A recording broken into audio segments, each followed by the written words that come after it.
real inside stuff around funerals. I'm Jess May. This is Gita Monis, and Katie Costello. So we have all the tea and we're going to spill it, and we would love you to get in touch with us with anything that you want to know about.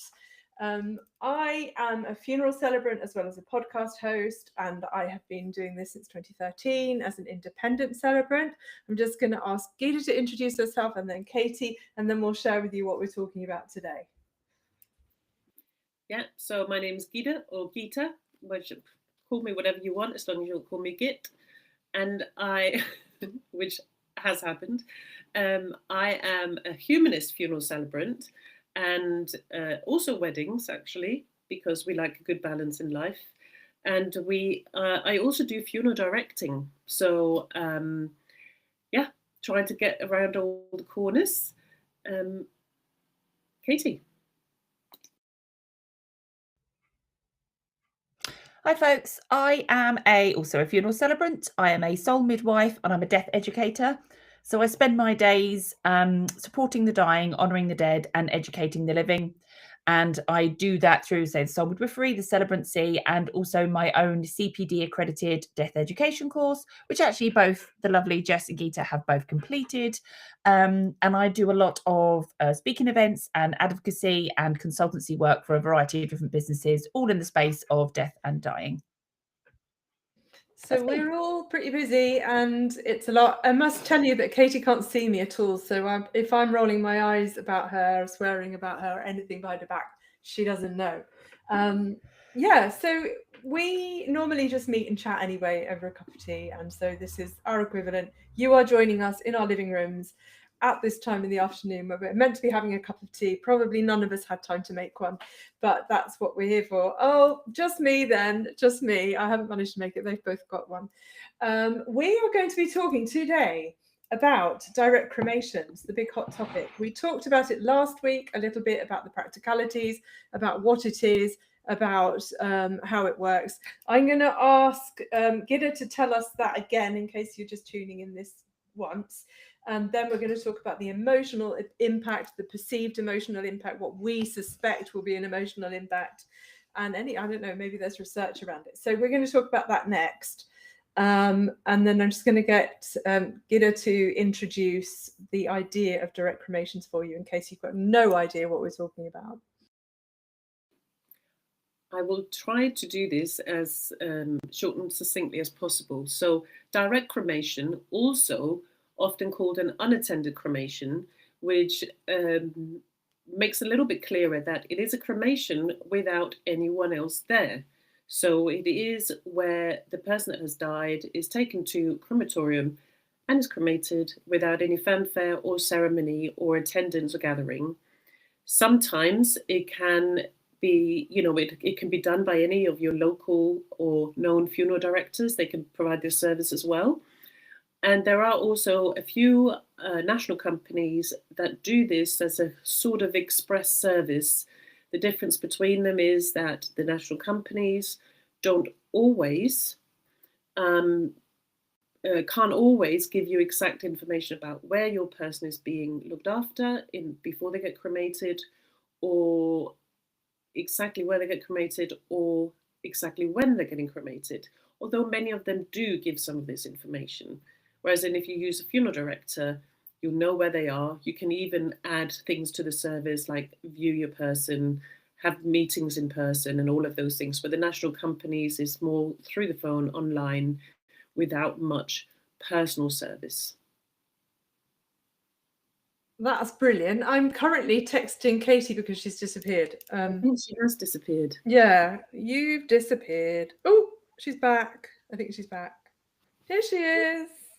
Ta-da! There she is. There she is. Oh, great. Good. Can you see me now that you've been out and back in again? I can see you now. I can see you swearing at me. I don't know what happened there. Fab. So we're all three here in one place. So Gita's just explained about direct cremation, and I think we should start. So I'm going to share a little story.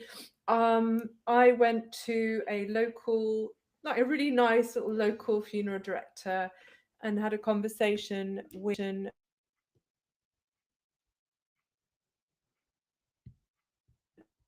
What have you done? We can't hear you now.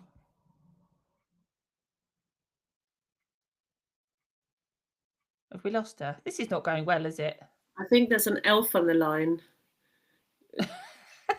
messing up the technical bits. Did you hear that, Jess? I think there's an elf on the line creating havoc. Yeah. We can't hear you. I can't see or hear her now. I can see her, but I can't hear her. Well, Jess was going to tell us a share a little. story. Well, I was going to say I had a little story. I think I might have mentioned this when we did the direct cremation conversation last time. I don't know if it had booked in, but actually what I did yesterday was a celebration of life for two people, a couple. One had died back in 2022, and for a lot of personal reasons, a direct cremation was the most appropriate option for them as a family.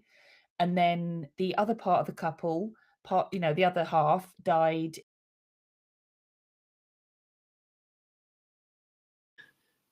I think maybe we just can't tell any stories because, Jess, I can't hear you, but we can't tell any stories because the minute you start telling a story, you're cut off.